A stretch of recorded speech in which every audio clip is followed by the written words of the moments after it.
Salut.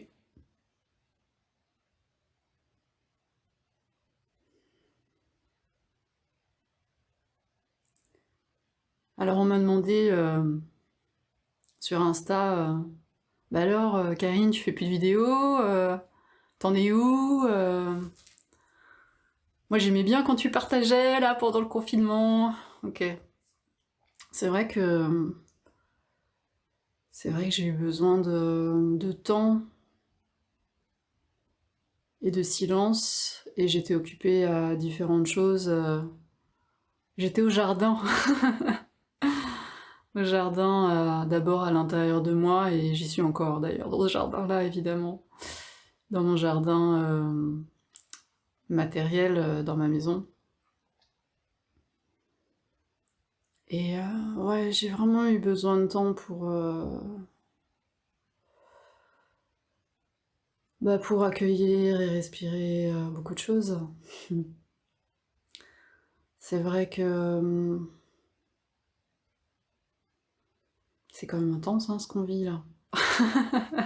C'est clair. C'est intense ce qu'on vit là.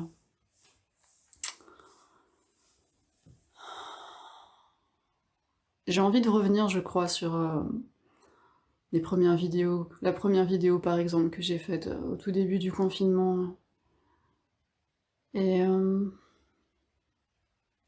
je sais que quand on est thérapeute, qu'on accompagne des personnes, les personnes s'attendent à ce qu'on montre en général une image qui est rassurante, sur lesquelles on puisse s'appuyer pour soi-même avancer, etc.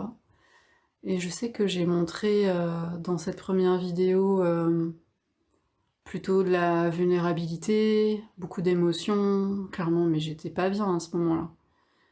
Et peut-être que certaines personnes se sont dites, mais pourquoi elle est thérapeute, elle accompagne des gens à mieux vivre ce qui se passe en eux, et elle fait une vidéo où elle est en vrac en fait, c'est clair. J'étais vraiment pas bien. Mais je pense que moi, ma démarche, elle est pas dans les masques.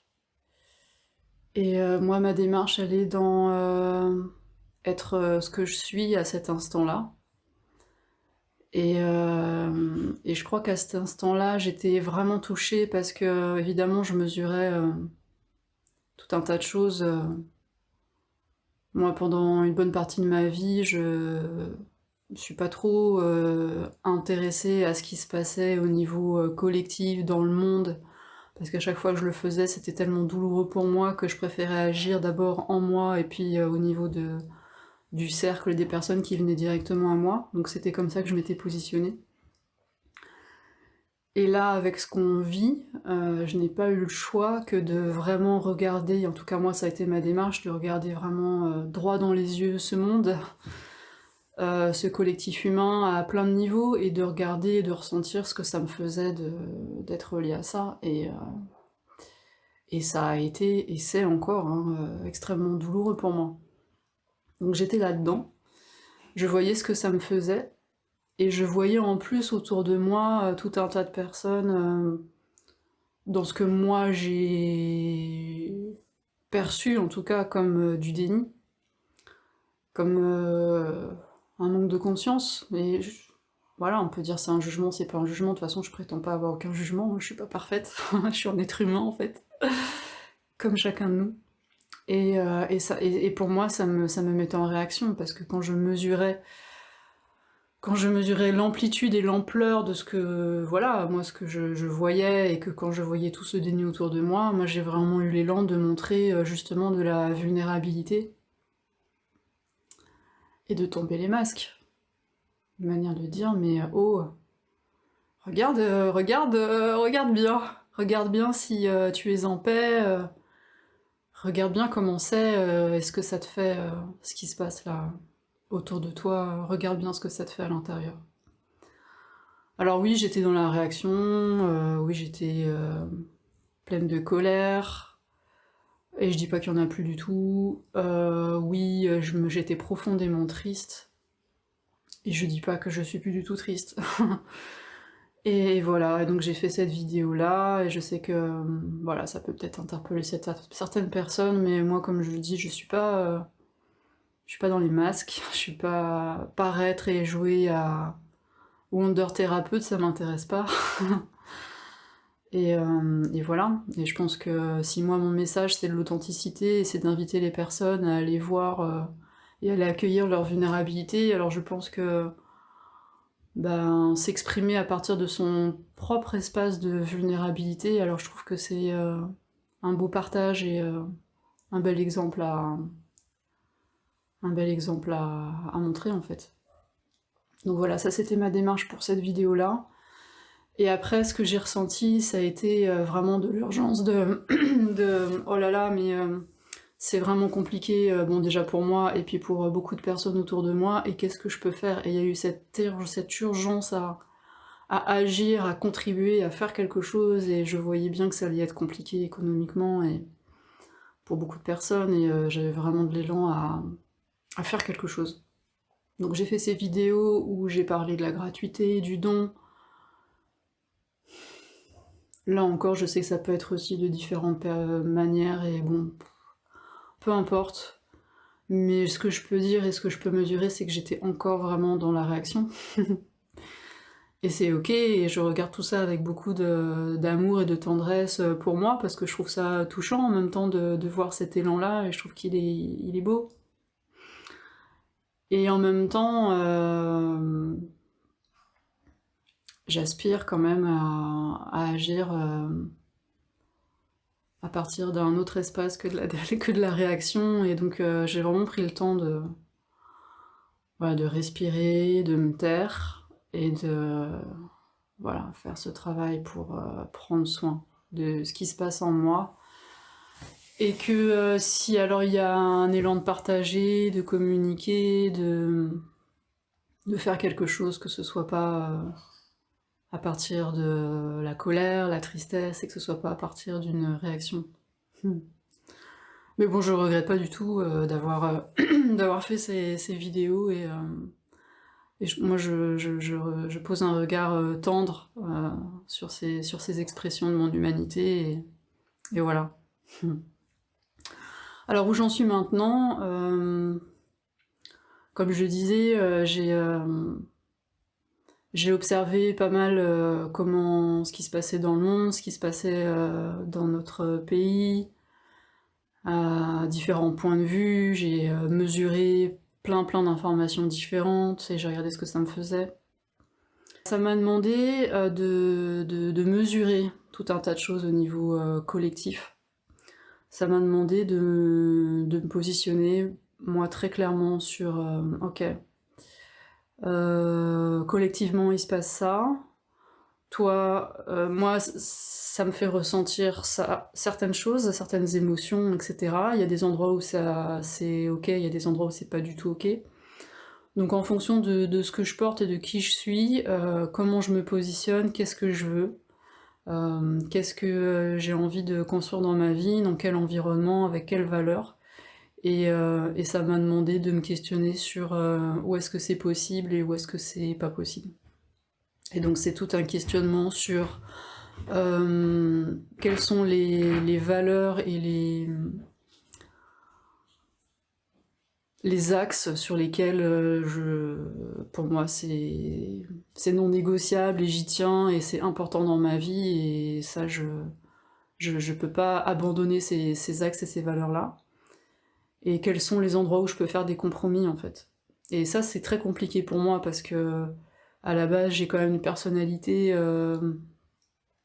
assez, comment dire, intense et exigeante.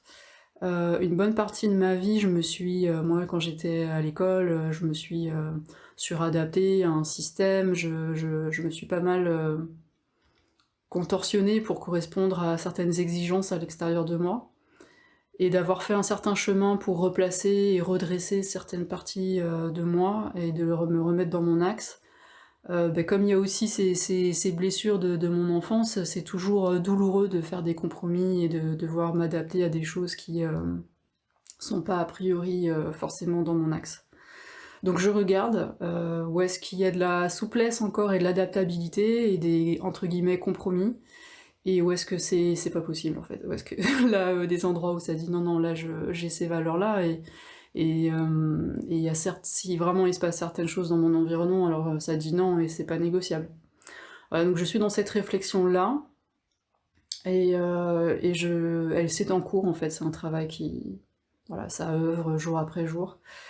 Et là, ces derniers jours précisément, c'est vraiment sur une exploration dans le domaine de l'affectif, et donc là vraiment des proches, et comment je vis mes relations avec mes tout proches, ma famille, mon cercle de tout proches, parce que en fonction des endroits où justement c'est pas négociable et où il y a certaines valeurs auxquelles je ne souhaite pas renoncer, et dans mon mode de vie, dans mon environnement, etc. Alors du coup ça appelle un positionnement qui fait que peut-être il y a des choix à faire qui font que ça questionne certaines relations et que ça peut mettre de la distance dans certaines relations, et ça fait jouer beaucoup de choses en fait. Voilà, alors je vais pas trop rentrer dans les détails parce que je vais pas raconter là sur YouTube les détails de ma vie, mais voilà, ça questionne beaucoup comment je me positionne dans mes relations, et ce qui est intéressant, je trouve, c'est ce que moi ça me fait regarder, c'est mon rapport à la loyauté.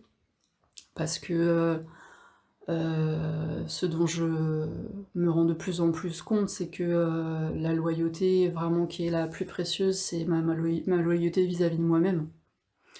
Et à chaque fois que je mets ma loyauté, que je la place par rapport à quelque chose d'extérieur à moi, que ce soit ma famille, le système, mon pays, ou je ne sais quoi, et ben je regarde ce que ça me fait, et je ressens ce que ça me fait, et je décide en fonction. Voilà, donc voilà ce à quoi j'œuvre en ce moment, et voilà les nouvelles, pour ceux qui se disaient «Alors, qu'est-ce qui se passe pour toi en ce moment?» Voilà un peu ce qui se passe pour moi en ce moment. Voilà, alors j'en profite pour dire que dans les choses qui sont vraiment précieuses pour moi, que j'ai envie de nourrir, il y a vraiment encore cette joie à accompagner les personnes voilà, qui ont envie de parcourir ce chemin vers elles-mêmes. Donc là, bon, pour ceux qui sont en région parisienne, il y aura un atelier le 23 mai, si jamais on a le droit de se réunir et de se rencontrer, il y aura cet atelier à Vers-sur-Marne le samedi 23 mai, il y a toutes les infos sur mon site, sur la page Facebook d'Inflorescence. Et puis je suis en train de regarder comment organiser des ateliers et des rencontres en ligne avec des interfaces comme Zoom ou peut-être d'autres choses. Là, j'ai pas encore techniquement regardé, mais clairement, je pense que je vais mettre ça en place pour qu'on puisse se retrouver, confinement ou pas confinement, et où qu'on se trouve les uns les autres, et qu'on puisse voilà, se soutenir, échanger, partager, pratiquer ensemble, respirer ensemble. Voilà, j'ai beaucoup de joie à cette perspective, et je sens que c'est pas du tout, pour le coup, quelque chose qui part d'une réaction, de la tristesse, ou voilà, je trouve ça vraiment, vraiment chouette. Voilà, donc que dire d'autre? Oui, dans les élans que j'ai aussi, je sens et je sais que dans les prochaines semaines, je vais réaliser des vidéos pour outiller un peu les personnes qui en ont besoin et qui ont envie sur comment mieux vivre les émotions, qu'est-ce que c'est que les émotions, qu'est-ce qu'on en fait, qu'est-ce qu'on n'en fait pas, et quelles sont les pratiques concrètes pour s'en occuper et pour les vivre de la meilleure façon possible, parce que c'est précieux tout ça, et enfin moi j'ai un regard sur les émotions où je trouve que c'est vraiment quelque chose d'hyper précieux, et c'est dommage de mettre ça sous le tapis, et des fois on sait pas trop quoi en faire, et des fois même ça nous pousse à des actions, à des paroles qu'après on peut regretter, et c'est pas confortable et facile, surtout dans le contexte actuel. Et donc j'ai vraiment à cœur voilà, de partager des ressources gratuitement, pour que les personnes soient... Voilà, aient des clés de compréhension, de pratique, et que ça puisse être partagé, et puis que ça contribue. Voilà, écoutez, je vous embrasse bien fort, prenez bien soin de vous, et puis à une prochaine. Allez, salut!